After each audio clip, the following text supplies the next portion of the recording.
And now let's move from sound military strategies to absolutely absurd ones.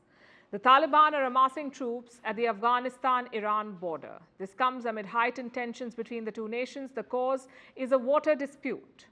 The unusually high temperatures caused by global warming have led to water issues in both these countries, Afghanistan and Iran, and they're quarreling over water sharing. The countries have already traded barbs, even seen a few border skirmishes, but now things seem to be escalating. The Taliban have sent thousands of fighters to the border, and reports say there are hundreds of suicide bombers with them. Yes, suicide bombers.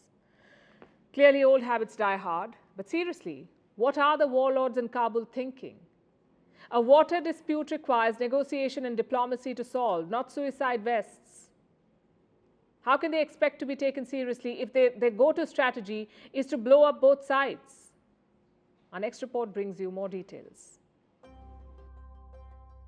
The Taliban are at it again, preparing their suicide bombers for a mission. But this mission is a bit unusual. It isn't just about causing terror. It's also about resolving a water dispute. Yes, all of us in the rest of the world must have got it backwards. We resolve water disputes by sending our diplomats to the field.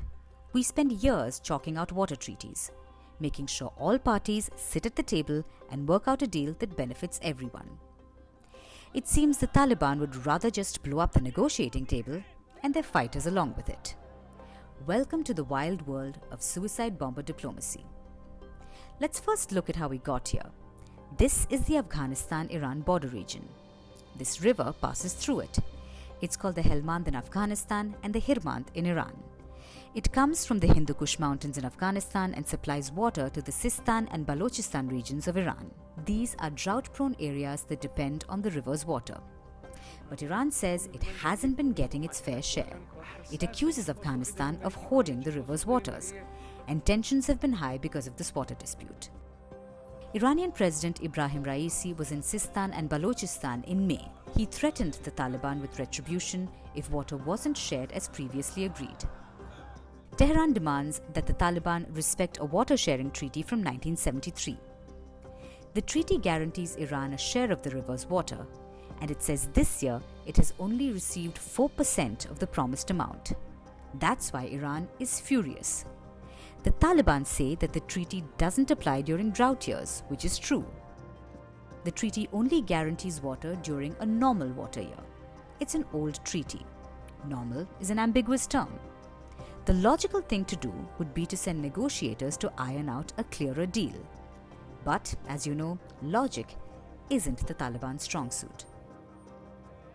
When Raisi made his statement, the Taliban mocked him. A prominent Taliban official offered a gift of a 20-litre water container in response and told Raisi to stop issuing ultimatums.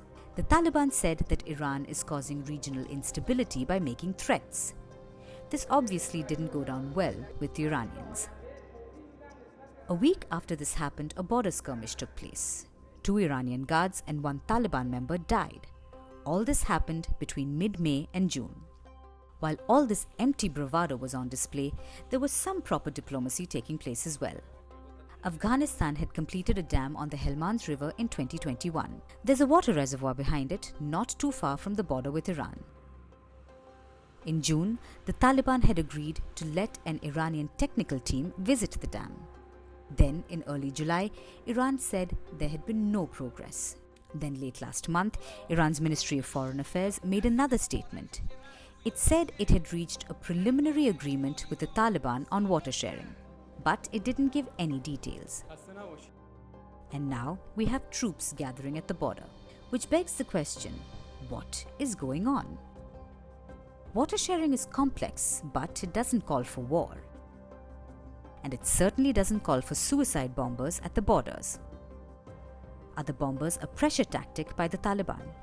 A way to strong-arm Tehran into agreeing to whatever has been discussed? Or is it just that the Taliban know no other way? This is a violent insurgent movement that has been fighting for decades. And now that they've taken over, they need to govern.